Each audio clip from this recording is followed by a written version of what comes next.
All of my abilities are almost restored, so I guess we're ready. Come what may. Yeah, I know, you jump across this, and it immediately goes into a cutscene. What if it's a big baby? It's not, it's a big alligator.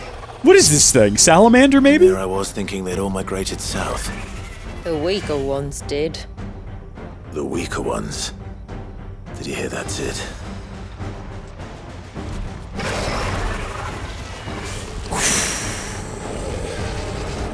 Okay. Basically, we're dealing with Godzilla here, from the looks of things.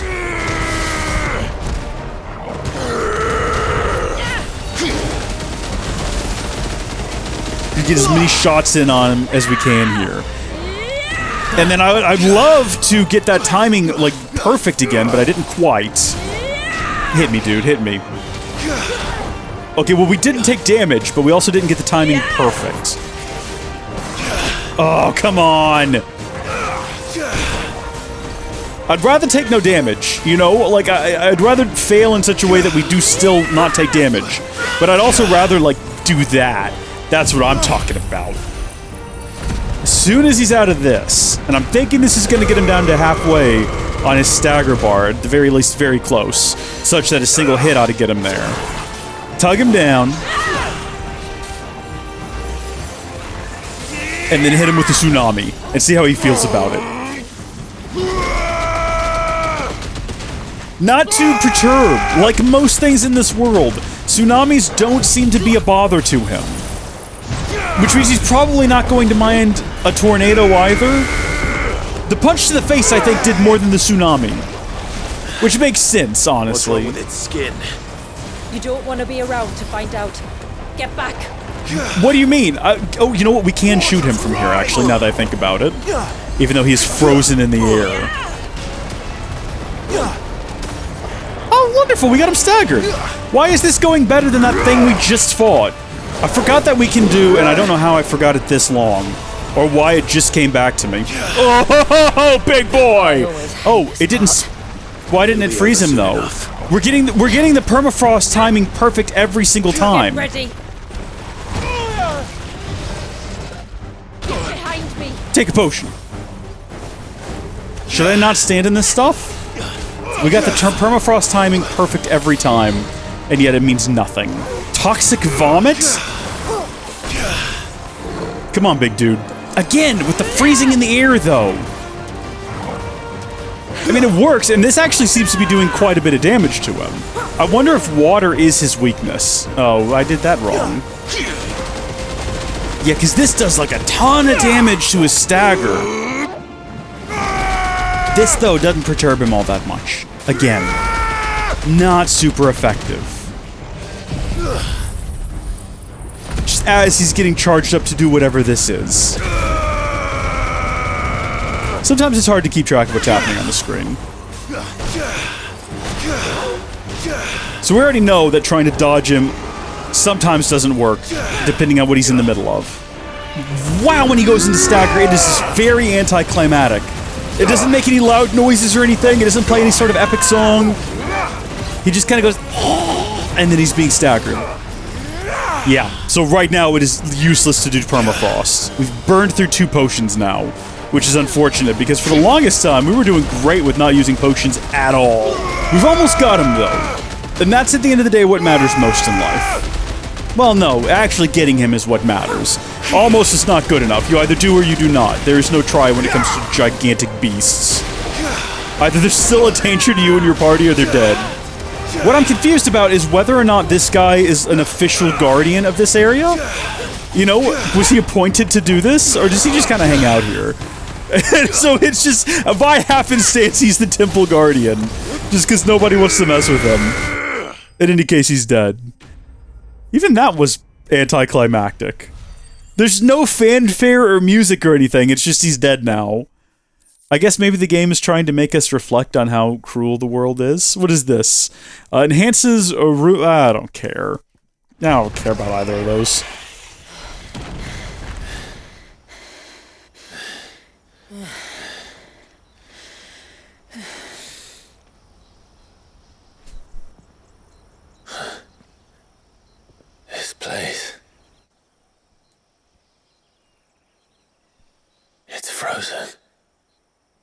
like the surge. I don't know, some things are kind of moving. Another of my ancestors' sins. Shall we? Can we, or will we also get frozen in time? That is a glittery boy in the background. I'm not really sure about the rules and regulations of this place.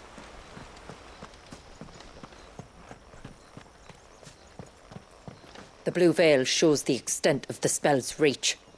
But I can feel its ether from here.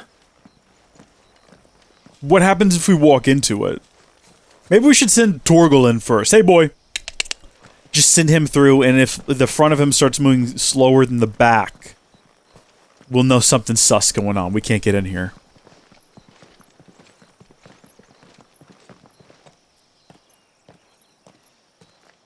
Shula, wait.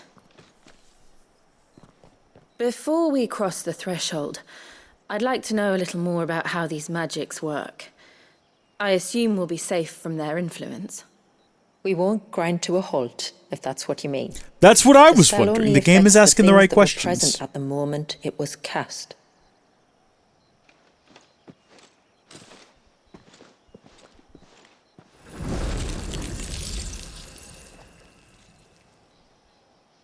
You see? Come again? Uh-oh, uh-oh. Wait a minute, hold on, no, there's a weird shimmer going on here. Are we just gonna charge ahead? Oh, it kind of looks like entering Otagunga. But if we can enter, that means other things can as well. Like the ones we saw on the way here. And worse, probably. Yeah, they've been supercharged by time magic. Oh, we're not looking forward to whatever we're gonna have to deal with in here. Well, it certainly wasn't ours. When he realized my ancestors were attempting to cast a spell from here, he made to destroy the temple. And almost did by the looks of it. At least there's sharp fangs lying about. Is that an attack coming in from somewhere? Was this place being bombarded by water at the time that time was frozen? Because I know there's a massive, like, torrent of water heading this way that looks like it was intended to destroy this place. But is that in fact the case? Also, what is the direction we want to go in so that we can avoid it? It kind of seems like this is the obvious route, but it's very clearly blocked off. This is an alternative, but can we swim? All we can do is run up to and look at the water. Alright, so I guess the side passage is the passage we're taking right now, and that's okay. It's an interesting idea for a dungeon, to have a place that is literally frozen in time. I don't dislike it. I'm just curious to see if they do anything creative with it. Like, I feel like if this is a Zelda game, it would play a much bigger role. We have temples where you manipulate time in Zelda games. One of my favorite being in Skyward Sword, a game that is criminally underrated, and for some reason hated by large portions of the fan base, probably because of the motion controls on the Wii at the time, but that's a good game. And they have these little robots that create these time shifts around them, or is it crystals? You have crystals that create time shifts, so you move them around this arid, abandoned desert environment. And as you do so, hold on, this will take care of both of these guys in like a snap. As you move around this arid environment, these crystals kind of take it back to how it was thousands of years ago, and they also reawaken these robots that are kind of poking around. What am I doing? I can just shoot them. I don't have to go anywhere near them. I can just shoot them safely from a distance. I can use this spell, which hits like multiples at a time.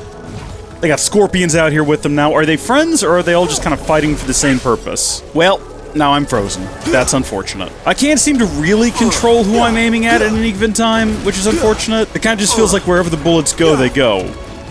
If I kind of get... Even if I put this guy, like, in between me and whoever I'm targeting, the game just says, I don't care. If I intentionally focus on one of them, right? Okay, now how do I change focus? I feel like these are the same issues I had when I was originally playing, like, the base version of this game, was I could not figure out how to change targets. Yeah, no, lock onto the guy. Okay, you know what? Good enough. Well done, everyone. Can we put this thing away? Do I have to, like, select a different... I guess I do. Alright, that's fine. That was fun. As I was saying, you can use the magic crystals to reawaken the robots and perform different tasks. You know what another interesting use of time-shifting mechanics is? I'm gonna go ahead and spoil this game. You can get it on sale normally for like 38 cents, and a post-it note. I meant to say postage stamp. Post-it note, sure. It is game where you have big robot. Y'all know what I'm talking about. What is it called? Titanfall. Titanfall 2, the single-player version of that, like the single-player story mission, has one of the best sort of time-shifting mechanic sections in it. And what's funny is it's not even like a big part of the game. You can make an entire game with the mechanic they created, and just no one's done it yet to my knowledge. But the idea is that you were exploring this sort of abandoned military base, or maybe a hospital or something, a research center. It's been a long time since I've played it. It's really good. I need to go back and play that again. It is actually really good.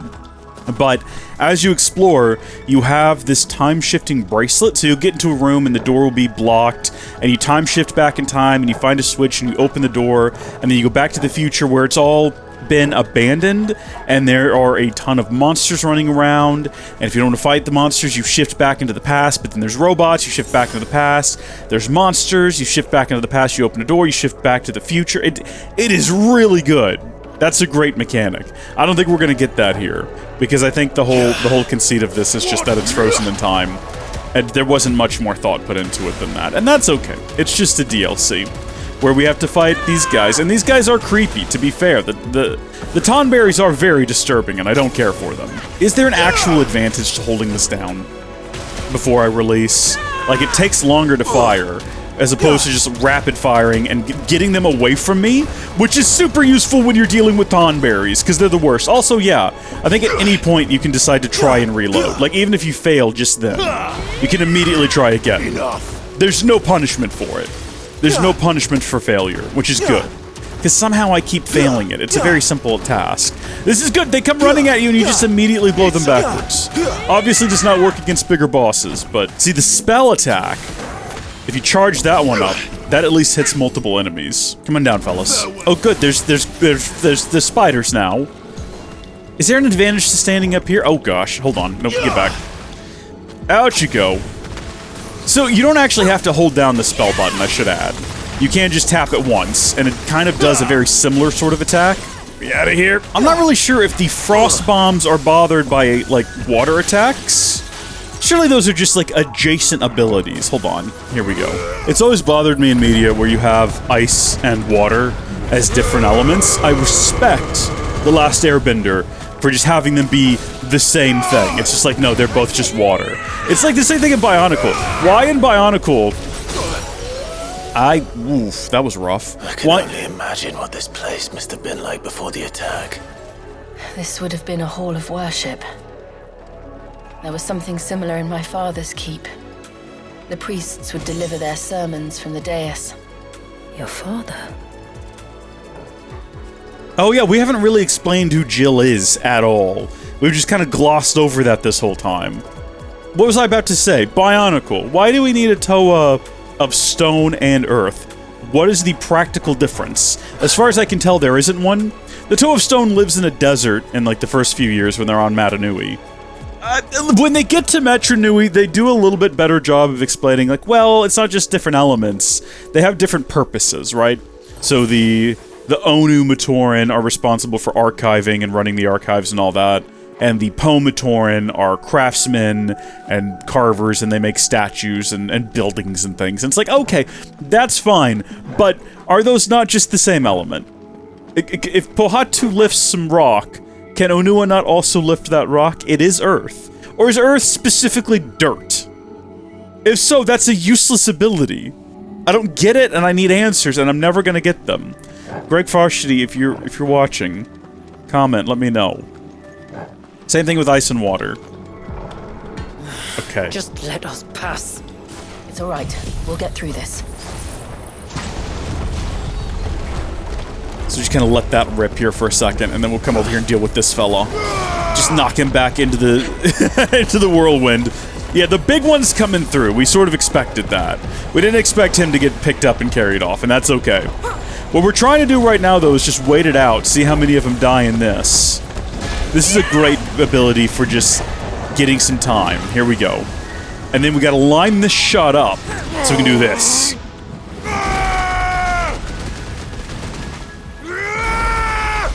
And that finishes them off, but doesn't really put the Master Tonberry in his place. And what is that guy doing over there? No, he's about to jump at me is the issue. So as soon as we get out of this, presumably he'll be jumping at me. No. Good job, us.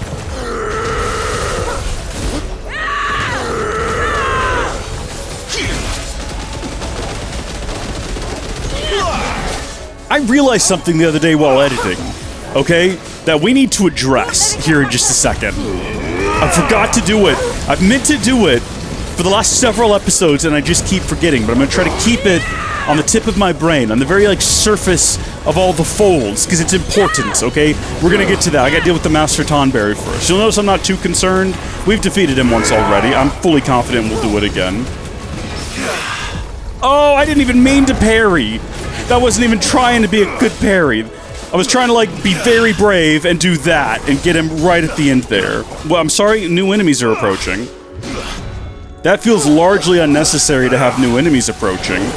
Really don't feel like I need that in my life. We're doing just fine with the one we're dealing with here, thank you. I might actually have to take a potion here, but first, let's set this thing off and see if that can deal with the frost bombs. Are they perturbed?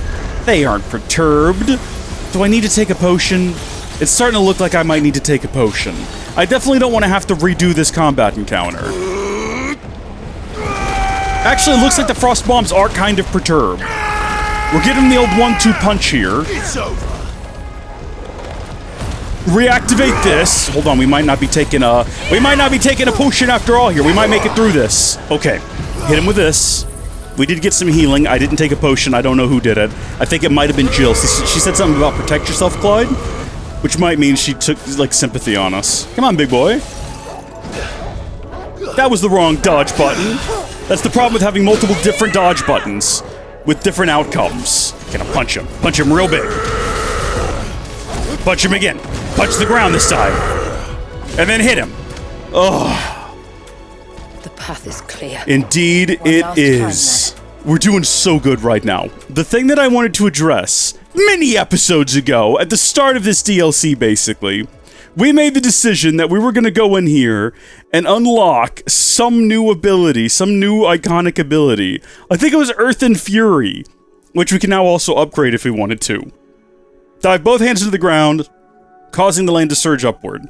The problem is, instead of then equipping that, we instead did Upheaval, which looks similar. Slam a fist into the ground, dealing damage to all enemies within range.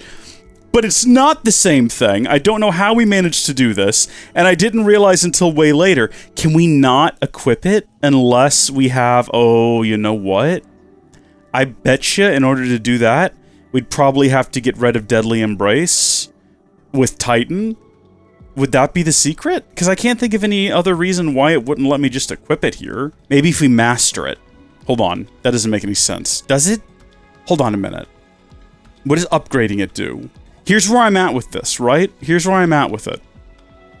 Why not? Because what else are we going to upgrade? Do we want Abyssal Tear? Or Tear if you're so inclined? Do we want Cross Swell? Not really. Maybe. We might want to come back and get these at some point. But right now... What if we go ahead and upgrade this? So we have it that we can't master it. All we've done is upgrade an ability that we still can't use. We still can't equip it. Doesn't make any sense. We can equip all the other abilities from all the other things. Why can't we equip this one? What is the issue? If, you know what? Hold on. We're gonna go over here. We're gonna set this one to Titan, okay? Yeah, alright. I think you have to master them before you can equip them anywhere, right? And we have not yet mastered the Earthen Fury, and we don't currently have the AP necessary to master the Earthen Fury. Alright, well, I'll tell you what. If we had this second slot over here, and we added Earthen Fury, and then maybe we also add Big Punch, because we like Wind Up. Okay, so we have those there. And then we set this up with Leviathan. Yeah, you know what? We'll keep Tsunami. But then what if instead of doing Deluge, we did Cross Swell? And we actually went, and I think we still have enough points to upgrade that. No, we don't. Well, yeah, we do. Hold on. Cross Swell can be upgraded. 240. Good. And we'll go ahead and get Abyssal Tear. We'll just have it. There we go. I think that means that everything has now been unlocked except for that, and that. It's so funny that we still don't have these. Attack while charging, inflicting multiple hits, and forcing smaller enemies can be used in midair. That's fun. What is this one? Summon a storm of fireballs that circle about Clive, damaging nearby targets. Also, real fun. Never gonna have them, I guess. What a shame. Back to here. And then up top... Yeah, we'll do this again. I just like having Shiva and being able to do that dodge. But then we could also still have... If we wanted to, we could still have Flames of Rebirth. And then maybe... keep Aerial Blast as well. There we go. So now we have those two different loadouts we can switch between. And if we wanted to, we can now actually give a shot to the Earthen Fury, I guess, in our next encounter. And if we don't like it, we can just switch back, and I don't have to go back through and rearrange all those. Oh, fantastic! We found a high potion. So I could have taken a potion and we would have been okay. But I'm glad that I didn't.